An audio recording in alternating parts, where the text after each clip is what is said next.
Hello बच्चों, तो आओ प्रश्न को देखते हैं। रैखिक समीकरण a1x plus b1y plus c1 बराबर 0, a2x plus b2y plus c2 बराबर 0 के अनंत हल का प्रतिबंध है। तो दिए गए चार विकल्प है। पहला विकल्प में a1 बटे a2 बराबर नहीं है b1 बटे b2 के, बी विकल्प में a1 बटे a2 है b1 बटे b2 के, सी विकल्प में a1 बटे a2 बराबर है b1 बटे b2 बराबर है c1 बटे c2 के, डी विकल्प में a1 बटे a2 बराबर है b1 बटे b2 परंतु बराबर नहीं है c1 बटे c2 के। तो बच्चों, हमें इन दिए गए चारों विकल्प में से सही विकल्प का चयन करना है। अब प्रश्न की मुख्य अवधारणा की बात करें तो यहाँ पर हम देखेंगे रैखिक समीकरण के युग्म के मानक रूप की। तो बच्चों देखो, यहाँ से a1x plus b1y plus c1 बराबर 0 तथा a2x plus b2y plus c2 बराबर 0, यह बच्चों रैखिक समीकरण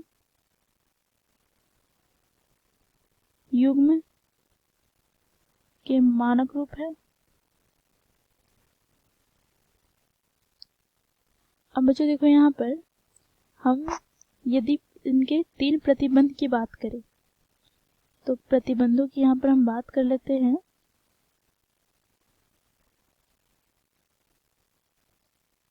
तो यदि यहाँ पर x के गुणांक अर्थात यहाँ पर a1 बटे a2 का अनुपात हम ज्ञात करें और यहाँ पर ये बराबर हमें प्राप्त हो जाए y के गुणांकों का अनुपात अर्थात b1 बटे b2 के, साथ ही यहाँ पर ये अचर पद के अनुपात के बराबर प्राप्त हो जाए, तो यहाँ पर हम कहेंगे बच्चों इसके बहुत सारे हल होते हैं। ठीक है, अनेक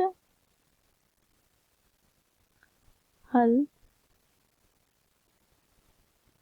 होते हैं।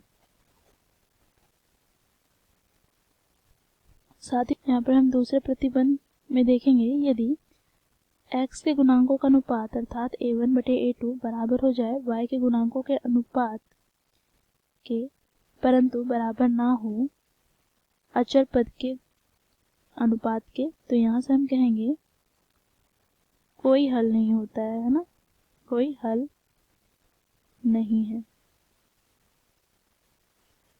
अब तीसरे प्रतिबंध की बात करते हैं। तो बच्चों देखो, यदि x के गुणांकों का अनुपात अर्थात a1 बटे a2 बराबर नहीं हो y के गुणांकों का अनुपात अर्थात b1 बटे b2 के, तो यहाँ पर हम कहेंगे अद्वितीय हल होता है, अर्थात केवल एक हल होते हैं। तो बच्चों देखो, प्रश्न में क्या बोला गया है। प्रश्न में बोला गया है यहाँ पर दिए गए रैखिक समीकरण के युग्म के अनंत हल का प्रतिबंध हमें ज्ञात करना है। अनंत हल मतलब बहुत सारे हल अर्थात अनेक हल।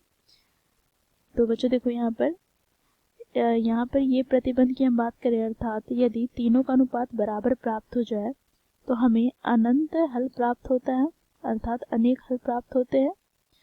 तो यहाँ से हम कहेंगे बच्चों देखो कौन सा विकल्प हमारा सही हो जाएगा।